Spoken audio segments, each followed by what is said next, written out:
Marie-Madeleine. La prostituée qui aurait oint les pieds de Jésus et se serait repentie de ses péchés. Une fidèle disciple qui accompagna le Christ jusqu'à la croix tandis que tous avaient fui. Aurait-elle été une figure fondatrice du christianisme? Depuis des siècles, ce personnage mystérieux de la Bible suscite des débats passionnés autour du pouvoir et de la sexualité des femmes. Et aujourd'hui, plus que jamais. L'énorme succès du Da Vinci Code lui a donné une nouvelle identité dans la culture populaire. Elle est désormais l'épouse cachée de Jésus et la mère de son enfant. Je n'imaginais pas qu'il y avait un tel engouement pour Marie-Madeleine, un tel désir de redécouvrir qui elle était. On l'a décrite comme une disciple, une prêtresse, un chef religieux, une intellectuelle et une érudite. Missionnaire, visionnaire, guérisseuse, elle sait tout faire.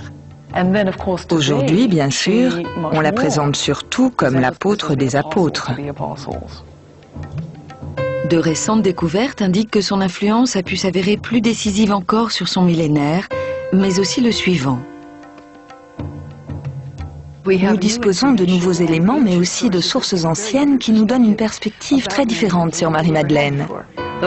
Cela nous amène à la considérer comme une figure extrêmement importante du christianisme primitif. Aujourd'hui, Marie-Madeleine est reconsidérée sous des perspectives qui avaient été depuis longtemps abandonnées, lui conférant un rôle fondamental dans la culture occidentale.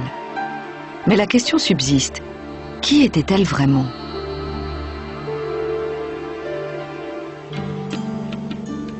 Les passages bibliques faisant référence à son personnage sont épars et souvent énigmatiques, ce qui contribue à l'entourer de mystères. Tout ce que nous savons d'elle se trouve dans le Nouveau Testament, dans lequel elle occupe plus de place que toutes les autres figures féminines. Dans l'évangile de Jean, par exemple, c'est dans le chapitre 20 qu'elle apparaît le plus souvent, après la résurrection de Jésus. Il est naturel de s'interroger sur l'origine de cette Marie.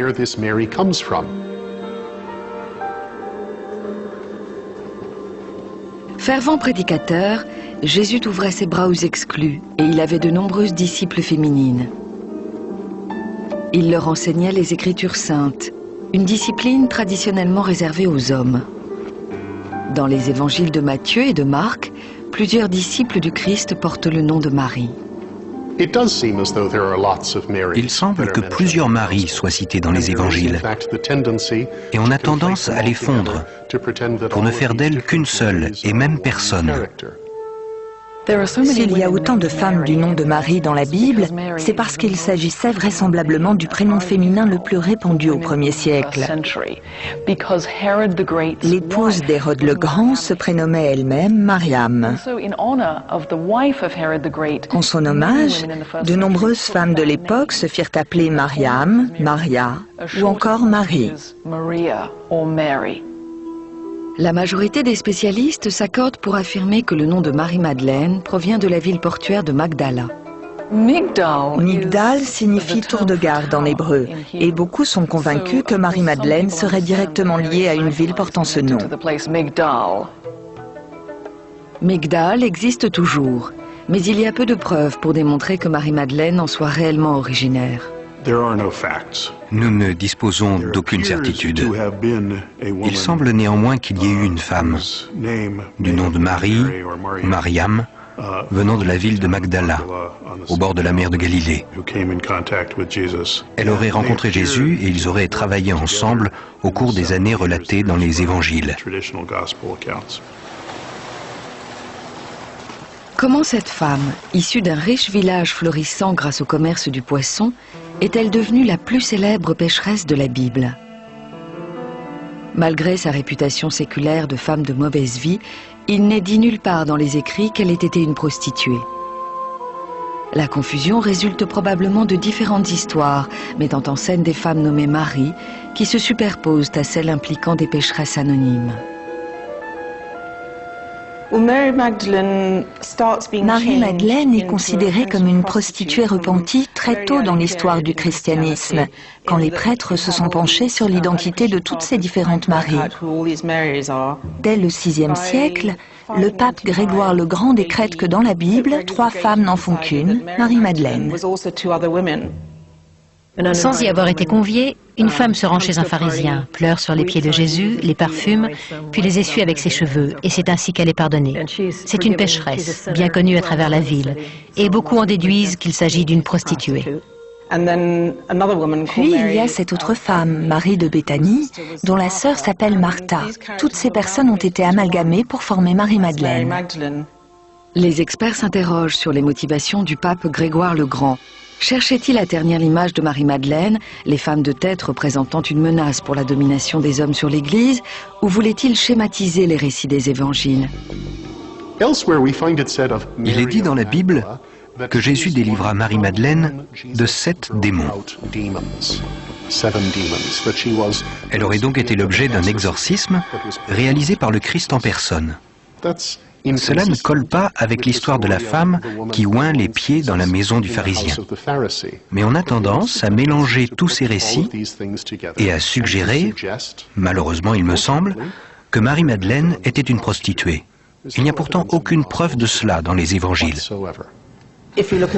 D'après les écrits, les 7 démons dont les hommes se libèrent ne correspondent pas à leur sexualité, mais à leur perversité, leurs troubles psychiques. Dans le cas de Marie-Madeleine, les 7 démons sont les 7 péchés capitaux. Elle serait entre autres hautaine, vaniteuse et adepte de la luxure. Une fois délivrée de ces démons, Marie serait devenue l'une des disciples de Jésus. Elle faisait partie des femmes qui l'accompagnaient dans ses voyages, qui s'occupait de lui et veillait à ce qu'il ne manque de rien. C'est là tout ce que nous apprend le Nouveau Testament à propos de Marie-Madeleine, jusqu'aux derniers instants de la vie de Jésus et de son agonie sur la croix. D'après les évangiles de Luc, Marc et Matthieu, elle est une des femmes ayant assisté à la crucifixion du Christ. Mais si l'on en croit l'évangile de Jean, elle en aurait été le principal témoin. C'est elle aussi qui aurait découvert le sépulcre ouvert de Jésus et qui l'aurait vu la première après sa résurrection. C'est donc Jean qui attribue à Marie-Madeleine son rôle le plus important dans la Passion. Cet épisode dramatique a fait l'objet de plus de descriptions que tous les autres moments de la vie du Christ. D'après Jean, Marie-Madeleine se rend seule dans le tombeau de Jésus. Elle découvre qu'il est vide et elle en fait part aux autres disciples qui viennent vérifier puis repartent. Elle reste seule et pleure toutes les larmes de son corps lorsqu'un homme qu'elle prend pour le jardinier lui demande les raisons de sa peine. Elle répond alors, « Si c'est toi qui l'as emporté, dis-moi où tu l'as mis et je le prendrai. » Là-dessus, celui qu'elle prend pour le jardinier prononce son prénom, Marie. Soudain, elle le reconnaît et s'exclame « Rabouni », ce qui signifie maître, rabbin. Et c'est un moment de grande tendresse. Il lui dit alors « Ne me touche pas, car je ne suis pas encore montée vers mon Père. » Cet épisode exprime dans toute sa quintessence la dévotion de Marie pour Jésus. Là, Jésus lui demande d'aller annoncer à ses autres disciples qu'il a ressuscité d'entre les morts. D'une certaine façon, cela fait d'elle l'apôtre des autres apôtres. Ensuite, Jésus monte au ciel où son Père lui transmet ses pouvoirs divins, puis il revient et souffle sur ses disciples le Saint-Esprit, ce qui va leur permettre de prêcher sa parole. Marie n'est pas concernée, ce qui semble aller à l'encontre de ce que certains veulent démontrer. On voit bien que Marie, même si elle a été la première à voir Jésus après sa résurrection, n'est pas vraiment un apôtre. Je pense qu'il est erroné de voir ici une glorification de Marie. En fait, Jean met en avant la raison pour laquelle la tradition orthodoxe refuse catégoriquement de la considérer comme une disciple. Bien que ces informations soient incomplètes, elles font indiscutablement de Marie-Madeleine un personnage crucial dans les évangiles. Pourtant, elle devient rapidement la pécheresse la plus célèbre de toute la chrétienté. Son image de prostituée serait-elle le fruit d'une conspiration misogyne? L'idée qu'il existe un déséquilibre entre hommes et femmes au sein du christianisme a tendance à se généraliser. Marie-Madeleine est l'emblème de cette controverse. Le seul personnage féminin important dans la naissance de la religion chrétienne serait en fait une traînée. Voilà qui est très avilissant pour les femmes. C'est l'image de Marie, la mère de Jésus, qui est mise en avant, tandis que Marie-Madeleine se retrouve au second plan. En tant que femme, elle avait la même légitimité que les autres disciples pour transmettre les enseignements de Jésus. Du coup, on est en droit de se demander pourquoi les femmes ont été écartées de la plupart des positions dirigeantes de l'Église. Dans le Nouveau Testament, Pierre et Marie sont les uniques disciples à voir apparaître Jésus lorsqu'ils sont seuls. Il est intéressant de noter que les passages qui soulignent le rôle important de Pierre ont tendance à minimiser celui de Marie-Madeleine et vice-versa. Cela suggère qu'à l'aube du christianisme, il existait une rivalité entre ceux qui reconnaissaient Pierre comme le premier apôtre et ceux pour qui il s'agissait de Marie. Mais soutenir la prédominance de Marie revenait à accorder aux femmes une place dans la religion que les hommes refusaient de leur céder. C'est pourquoi cet antagonisme, ainsi que les passages qui plaident pour Marie, ont été effacés et déclarés hérétiques. La légende de Marie-Madeleine s'estompe au cours des siècles suivants, mais elle ne disparaît pas.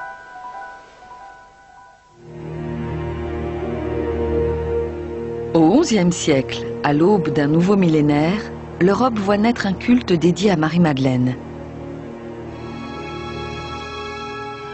Elle est particulièrement vénérée dans le sud de la France, où les chrétiens n'ont jamais accepté son statut de femme perdue.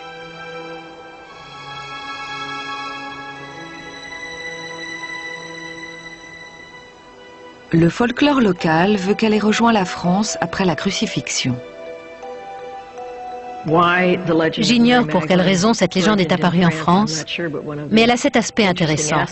Elle fut embarquée sur un esquif sans voile ni gouvernail, qui partit à la dérive et aborda finalement dans le sud de l'Hexagone. C'est Pierre qui l'aurait pratiquement jeté dans cette embarcation, à la dérive, je le rappelle.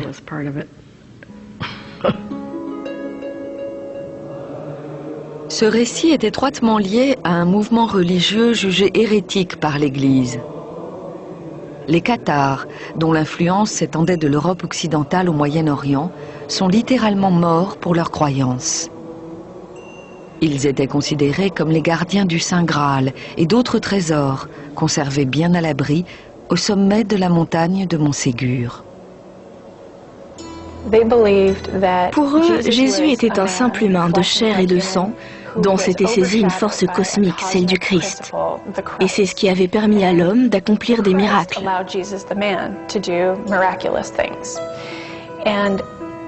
Après la crucifixion, le Christ ayant accompli sa mission, il abandonna le corps de Jésus.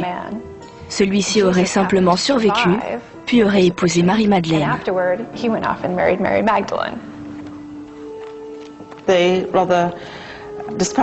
Dans la vision des Cathares, c'est de façon plutôt péjorative qu'elle est décrite comme la concubine de Jésus.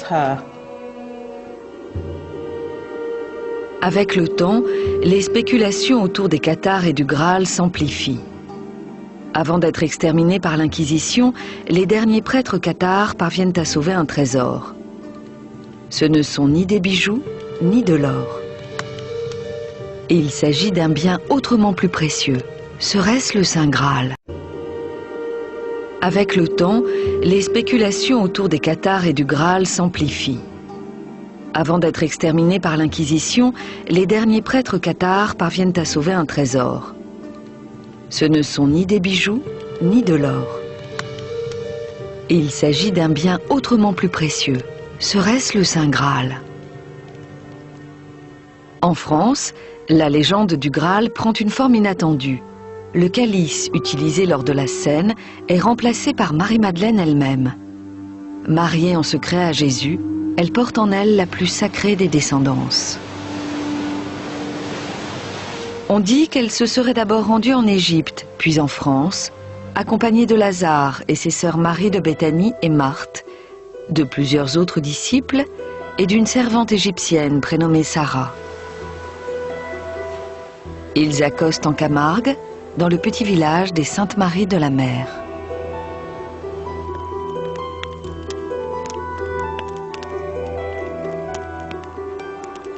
Beaucoup voient en Sarah la fille cachée de Marie-Madeleine et de Jésus. Âgée de 12 ans, sa naissance coïnciderait avec la mort de son père. Elle aurait alors été furtivement embarquée pour la France sous l'identité d'une servante.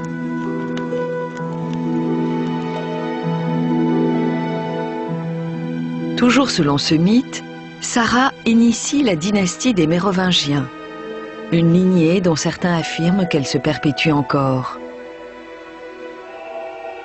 De nos jours, Sainte Sarah est souvent associée à la Vierge Noire vénérée par les Tziganes. Et elle fait l'objet de nombreux pèlerinages. Elle est partie intégrante de la légende du Graal. Cette connexion entre Marie-Madeleine et le Saint Graal se retrouve aussi bien au Moyen Âge que dans les littératures romantiques des XVIIIe et XIXe siècles. Mais c'est au début des années 1980 qu'elle a été popularisée dans l'Énigme sacrée.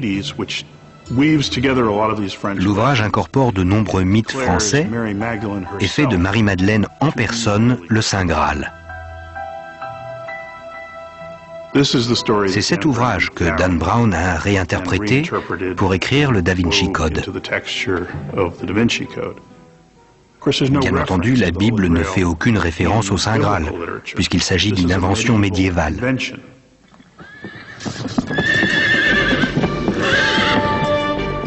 Les chevaliers de l'ordre du Temple, qui assuraient la protection des pèlerins en route pour Jérusalem, firent couler bien du sang au cours des croisades. Comme les cathares, ils auraient été les mythiques gardiens du Graal.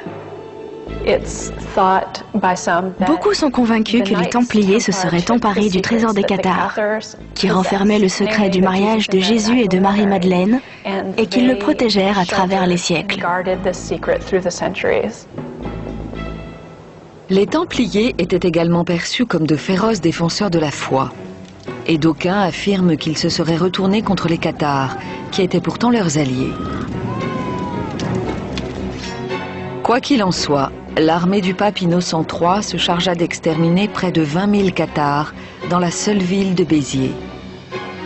Quelques années plus tard, cette croisade officiellement baptisée l'Inquisition massacre près d'1 million d'hérétiques. L'Inquisition a été créée précisément en réponse à l'hérésie cathare. La croisade visait à supprimer tous les adeptes du mouvement. C'était un moyen de se débarrasser du problème sans déclencher une guerre sur grande échelle. Au cœur du pays cathare, un petit village entouré de châteaux érigés par l'ordre du Temple devient le décor d'une découverte potentiellement capitale quant au plus grand secret de l'histoire. En 1885, Béranger Saunière, abbé au village de Rennes-le-Château, découvre des parchemins contenant des informations codées et renfermant peut-être la vérité sur Marie et Jésus. D'après la légende, ces documents offrent la preuve que Marie-Madeleine était le Saint Graal et qu'elle avait enfanté l'initiatrice de la dynastie mérovingienne. Saunière les emmène à Paris pour les faire décrypter. À son retour à la paroisse, il abandonne sa vie de dénuement pour vivre dans le plus grand faste. L'Église aurait-elle acheté son silence ?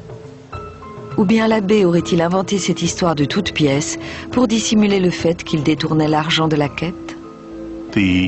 L'abbé, à l'origine de ce canular, de cette histoire, de ce mythe, appelez ça comme vous voudrez, portait le nom de Saunière. C'est le nom qu'a donné Dan Brown au conservateur du Louvre, celui qui est trouvé mort dans la pose de l'homme de Virtuve dans la scène d'ouverture du Da Vinci Code.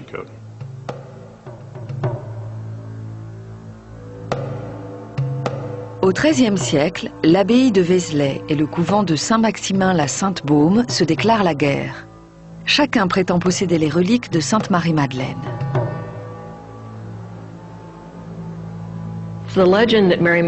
Il existe une légende très intéressante selon laquelle elle aurait passé les 30 dernières années de sa vie à faire pénitence pour son passé de dépravation, en France, dans une grotte. Elle s'y repentit, cessa de se nourrir et ne reçut la visite que des anges. Vers le milieu du XIe siècle, l'abbaye de Vézelay a vent de cette histoire et localise la grotte en question. Elle affirme avoir récupéré les reliques de Marie-Madeleine. La rumeur se répand et les pèlerins affluent d'un peu partout. On vient même du nord de l'Angleterre pour se soigner grâce au miracle réalisé par Marie-Madeleine et s'absoudre de ses péchés sur sa tombe. Vézelay devient alors un des plus hauts lieux de la chrétienté. Mais au XIIIe siècle, l'abbaye est évincée lorsque des moines retrouvent les véritables restes de Marie-Madeleine dans le sud de la France, à Saint-Maximin. L'église a été fondée par l'apôtre qui aurait débarqué en France avec elle et lui aurait donné les derniers sacrements. Vézelay avait connu la gloire grâce aux reliques de Marie-Madeleine, et puis soudain, sans crier gare, les moines de Saint-Maximin annoncent qu'ils sont dans l'erreur. D'après les moines de Saint-Maximin, Vézelay serait en fait en possession des ossements de Saint-Sidoine, lesquels auraient été intervertis avec ceux de Marie-Madeleine. Ainsi, les fidèles se détournent de la Bourgogne au profit de la Provence. Vézelay perd son prestige à jamais. De nombreuses reliques conservées à Saint-Maximin sont détruites lors de la Révolution.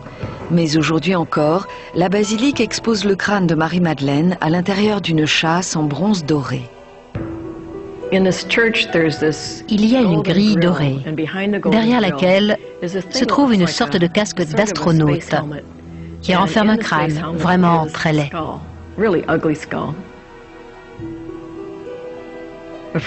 Le jour de la Sainte Madeleine, les fidèles sortent une partie du reliquaire, celle qui contient le crâne, puis ils descendent dans la rue. On voit sur ce crâne quelque chose qui ressemble à un morceau de feutrine. D'après la légende, ce serait un morceau de chair, là où Jésus aurait posé son doigt en disant « Ne me touche pas », ce qui aurait laissé une trace. Mais tout cela est vraiment ridicule. Il se pourrait que la grotte de Sainte-Baume, dans laquelle Marie-Madeleine passa les 30 dernières années de sa vie à méditer, ait également été un lieu d'adoration païen, dédié à une déesse de la fertilité, depuis longtemps oubliée. Ces bois sont très étranges. Au fur et à mesure que l'on s'enfonce dans la forêt et que l'on gravit la montagne, on s'attend à avoir froid. Et pourtant, il y fait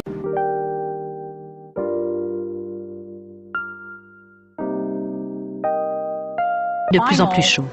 À 150 mètres du sommet, il y a cette grotte, complètement glaciale. L'intérieur est très humide, sauf un endroit sec, tout au fond, ce que même les géologues sont incapables d'expliquer. C'est là que Marie aurait passé plus de 30 ans. La grotte devient un lieu de pèlerinage pour les malades.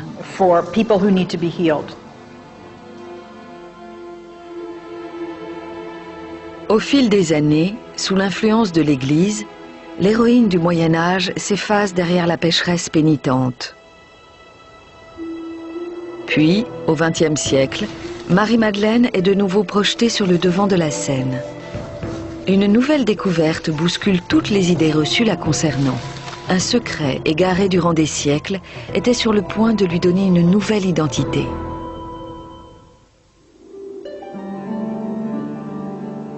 Enfoui sous le sol fertile de la vallée du Nil, un trésor enterré depuis près de 2000 ans est soudain mis au jour. En 1945, au sud de l'Égypte, un paysan en quête d'engrais exhume une énorme jarre scellée.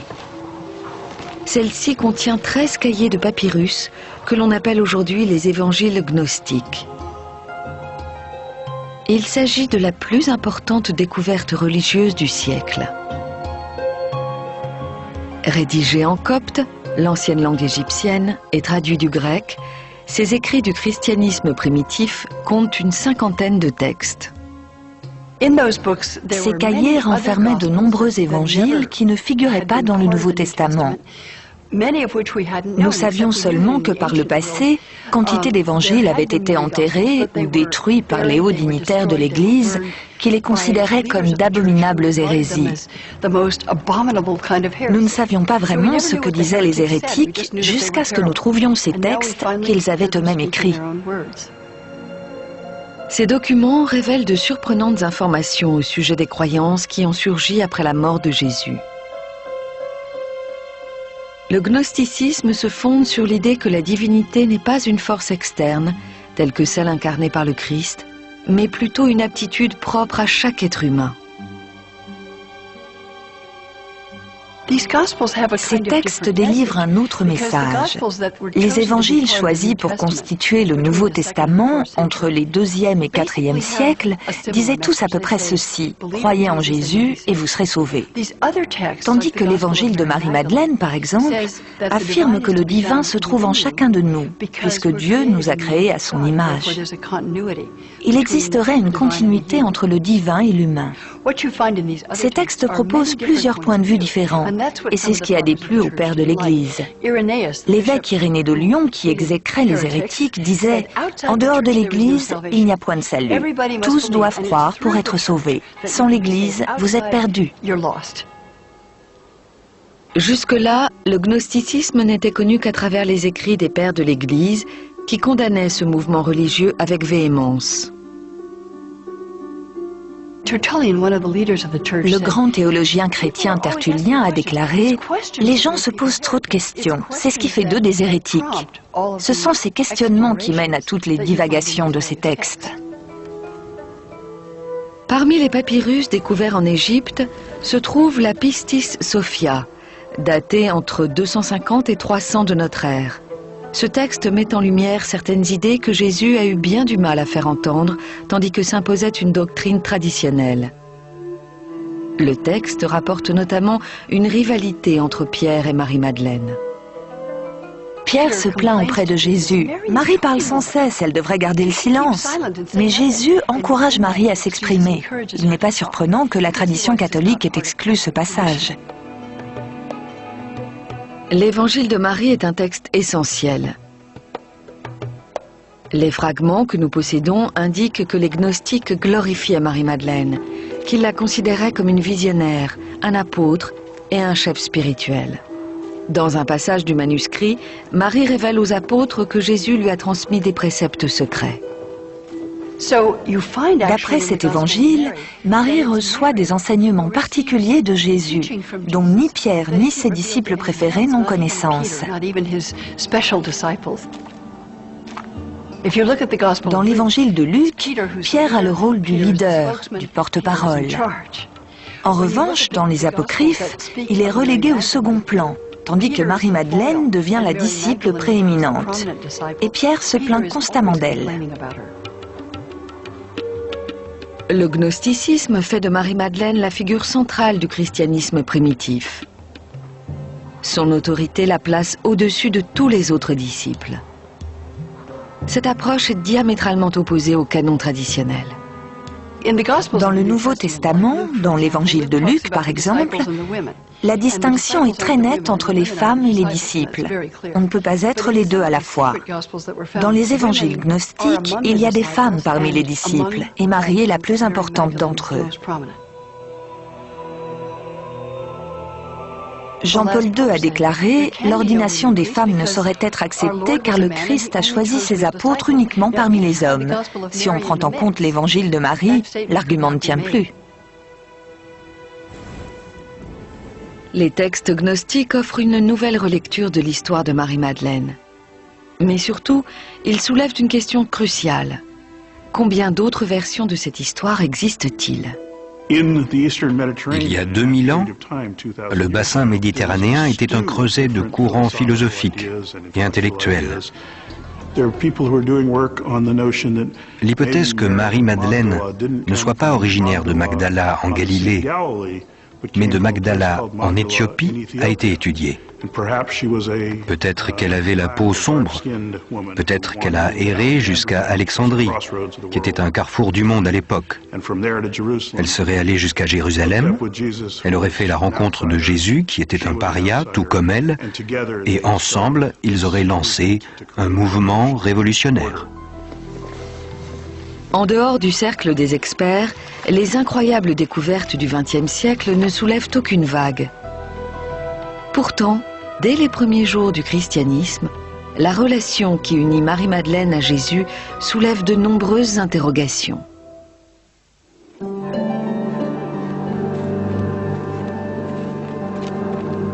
Une fois de plus, la nature mystérieuse de leur relation va déchaîner les passions.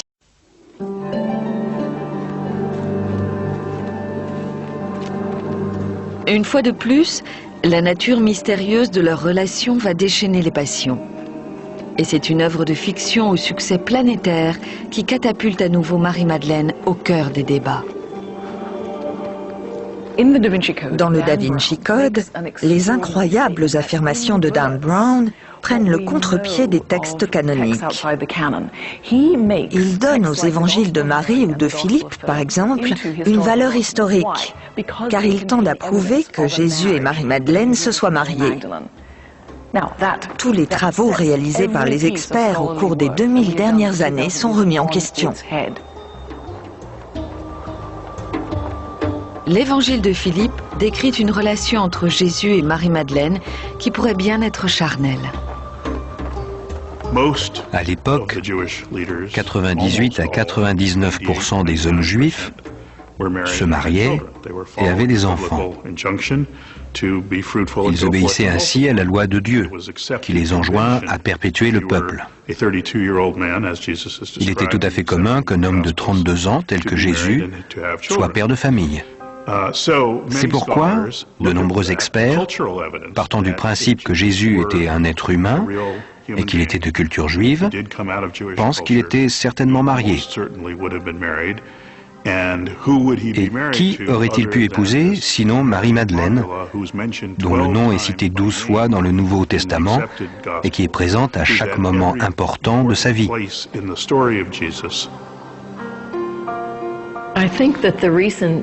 Il me semble que ce soit Jésus, plus que Marie-Madeleine, qui se trouve au centre de ce débat qui consiste à savoir s'ils étaient mariés ou même amants.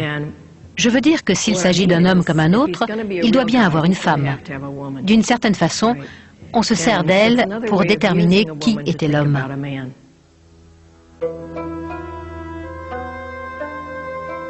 Se pourrait-il que le Nouveau Testament ait passé sous silence certains aspects de cette relation? Dans le célèbre passage de l'onction, Marie-Madeleine est souvent dépeinte tenant entre ses mains un vase d'albâtre. Peut-être faut-il y voir d'importants indices symboliques. Cette femme caresse ses pieds de façon plus ou moins érotique.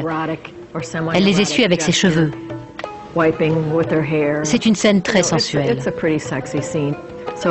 Du coup, certains imaginent que cette femme, qu'ils prennent à tort pour Marie-Madeleine, serait la femme de Jésus. Le rituel de l'onction est présent dans les 4 évangiles. Il s'apparente au rite hiérogamique pratiqué en Mésopotamie.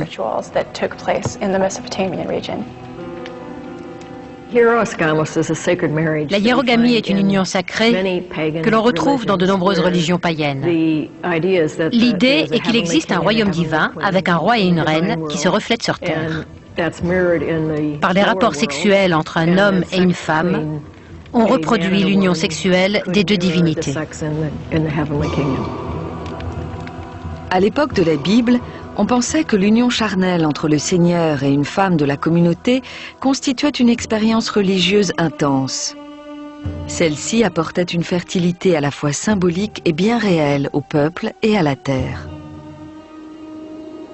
Mais au-delà du symbole, peut-on affirmer que Jésus et Marie-Madeleine aient réellement eu des rapports charnels? Il y a un passage très suggestif dans l'évangile de Philippe qui dit « Le Seigneur l'aimait plus que tous les disciples et il l'embrassait souvent sur... » Et là, il manque un fragment du texte, mais la plupart des gens s'accordent pour dire qu'il s'agit de la bouche. Dans le texte, Jésus et Marie-Madeleine sont indissociables. On peut en déduire qu'elle représente l'aspect féminin du Saint-Esprit.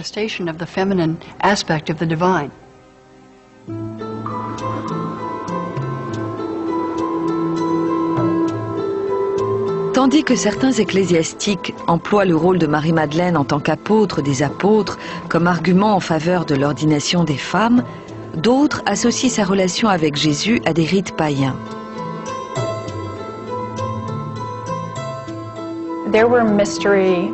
L'Empire romain avait ses cultes initiatiques, dont certains étaient voués à des déesses.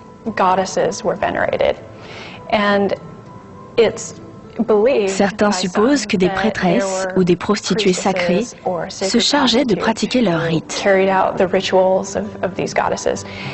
La scène de l'onction pourrait signifier que Marie-Madeleine était une prêtresse d'Isis et qu'elle se serait adonnée à un rite hiérogamique avec Jésus. Isis est la femme d'Osiris. Son époux se fait assassiner et dépecer. Aidée de sa sœur Nephthys, elle rassemble tous les morceaux. Elle oint son corps et reste à ses côtés 3 jours durant, au terme desquels Osiris ressuscite. On est encore en présence d'une femme qui réalise une onction, puis patiente pendant 3 jours auprès du tombeau.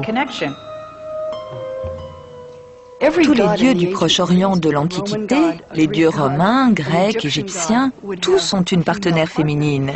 Il est étonnant que le Dieu d'Israël n'en ait pas. Nous sommes convaincus que les représentations de la femme de Dieu ont été supprimées dans l'Antiquité. Les premières religions vénéraient des déesses. Celles-ci apparaissent avant les dieux. Leur vision du sexe est sans tabou, sans inhibition. Il est synonyme d'extase, de naissance. De nos jours, on attribue les caractéristiques de ces déesses au personnage de Marie-Madeleine. Elle est devenue leur représentante. Aujourd'hui, comme il y a 2000 ans, elle incarne ce que l'Église orthodoxe a perdu, le culte du féminin sacré. Représenterait-elle le visage féminin de Dieu? Nous savons que dans les traditions chrétiennes et juives, Dieu est toujours dépeint sous les traits d'un homme. Dans ces autres textes, Dieu est désigné comme le Père, mais aussi comme la Mère. C'est une idée très forte qui touche les gens au plus profond d'eux-mêmes. Si la voix féminine de Dieu a été réduite au silence dans l'Église orthodoxe, Marie-Madeleine pourrait être celle capable de la faire entendre à nouveau. La découverte des évangiles gnostiques a révélé une Marie-Madeleine forte et influente auprès des autres apôtres. Cela a eu un fort impact sur les femmes au sein du christianisme. Elle apparaît une fois encore comme la disciple modèle et la plus apte à répandre la parole de Jésus. Marie-Madeleine était suffisamment déterminée pour s'accrocher. Quand tous les autres disciples ont pris la fuite, elle est restée. Voilà qui démontre une dévotion absolue par-delà la mort, par-delà le rationnel. Cela fait partie de l'intérêt que suscite son personnage. L'Église finit par accepter de présenter Marie-Madeleine sous un jour différent. En 1969, le Vatican revient sur la déclaration du pape Grégoire le Grand qu'il avait identifié une pécheresse et fait désormais référence à elle en tant que disciple du Christ. D'après moi, le rôle de Marie-Madeleine, en tant qu'apôtre des apôtres, en tant que premier témoin de la résurrection de Jésus, prend tout son sens à l'heure actuelle.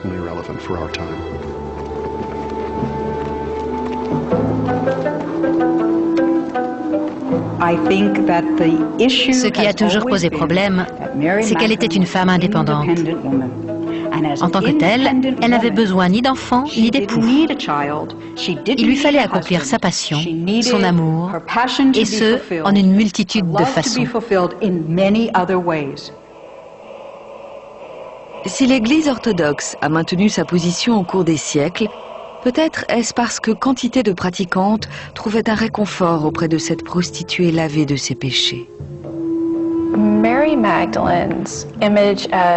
Son image de pécheresse repentie ne reflète pas la réalité, mais elle a tout de même une fonction thérapeutique. Pendant des siècles, les hommes et les femmes, surtout les femmes, n'ont pas réussi à se plier aux règles de l'Église, surtout dans leur vie sexuelle. Le modèle qui leur est donné est celui d'une vierge, un modèle presque impossible à reproduire. Du coup, la plupart des fidèles sont en position de pécheurs. Mais grâce au personnage de Marie-Madeleine, ils se disent « Si même elle a trouvé le salut, je peux le trouver moi aussi ». Nous ne devrions pas être si prompts à écarter l'hypothèse qu'elle ait été une prostituée, car c'est cela qui a permis à bien des exclus de rejoindre la religion chrétienne. Il y a d'un côté les féministes qui voient d'un très bon œil l'utilisation que les femmes peuvent faire de leur sexualité pour en tirer profit. Et de l'autre, il y a ceux qui voient là une tragédie non choisie. Mais le fait que Marie-Madeleine ait été associée à la prostitution, même s'il s'agit d'une légende, est une chose que nous ne devrions pas oublier. C'était une pécheresse, comme nous tous. Elle est plus proche de nous que Marie de Nazareth, la Vierge Immaculée. Elle est plus proche de nous que Saint Pierre ou que Saint Paul.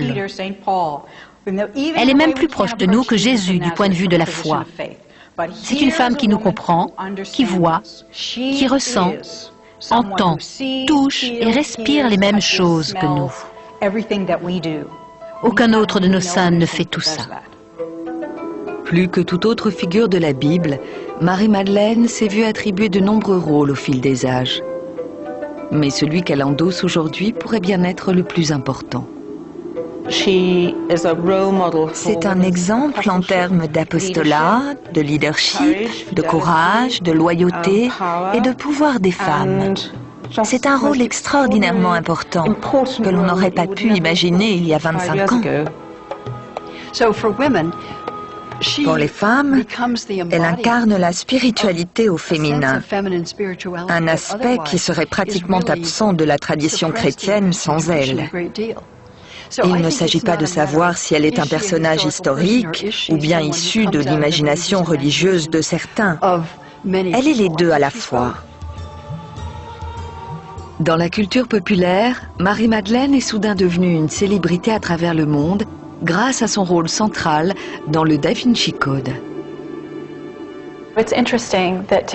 Il est intéressant de noter qu'aujourd'hui, ce sont ces identités d'apôtres et de compagnes de Jésus, tant symboliques que littérales, qui sont mises en avant.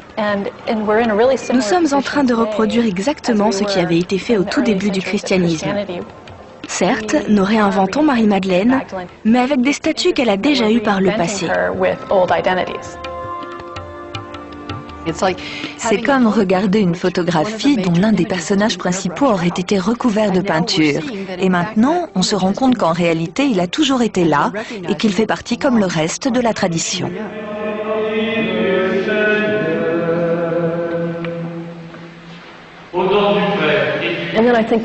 Je crois qu'il y a aussi une frustration dans l'imaginaire populaire du fait que la religion et la sexualité, dans le christianisme en tout cas, n'ont jamais fait bon ménage. Nous avons besoin de reconsidérer tout ça.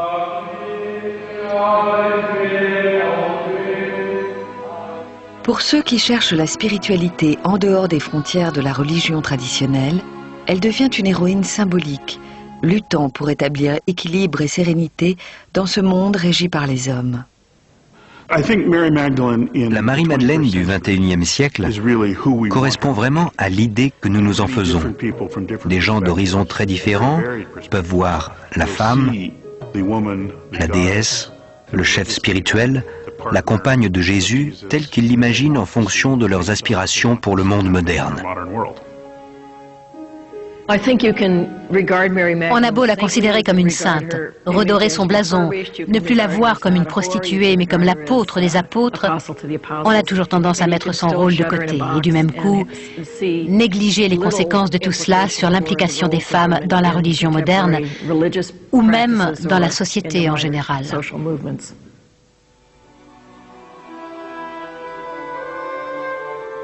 Bien que nous projetions toutes ces nouvelles et anciennes identités sur une des icônes les plus complexes de la Bible, l'image de Marie-Madeleine s'est toujours pliée à nos volontés.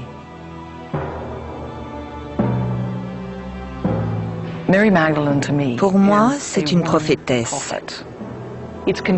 Cette fonction la place à la fois à l'intérieur et légèrement en marge de la tradition chrétienne, faisant d'elle un personnage aussi fascinant qu'énigmatique. Marie-Madeleine est un peu une super-héroïne qui fait la promotion de l'engagement, du droit de vote, de l'éducation. Elle nous pousse à nous remuer et aussi à réconcilier l'érotisme, la spiritualité et la raison. Je ne vois pas Marie-Madeleine comme une déesse, ni comme une figure profondément sacrée et intouchable. Pour moi, elle est plus comme une sœur. Elle a traversé de bons moments et des moments plus difficiles, et elle a fini par trouver ce qu'elle cherchait. C'est elle, ma Marie-Madeleine. Elle me renvoie à une image de force, de courage, de fidélité et de passion. Elle personnifie toutes les vertus féminines dont elle a été privée pendant si longtemps. Elle incarne l'humanité au féminin. Que l'on voit en elle une pécheresse, la disciple bien-aimée de Jésus, ou encore une fondatrice du christianisme, Marie-Madeleine s'est toujours soumise aux fantasmes et aux besoins du peuple.